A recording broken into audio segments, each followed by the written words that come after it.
Yaralı kardeş Ayşe. Ayşe. Ayşe.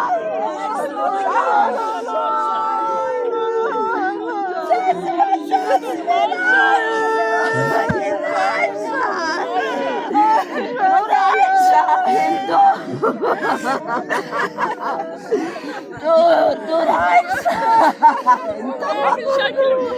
Dur Şahit. Ay Şahit, aman seni gözlüyor kardeş.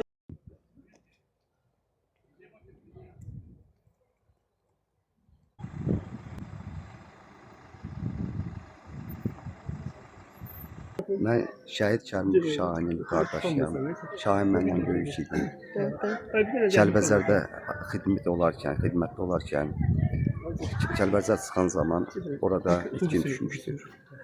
Kəlbəzər işğaldan azad olunandan sonra onun nəşinin qalıqları tapılmışdır və hal-hazırda da öz qapımızda dəfn üçün aparır.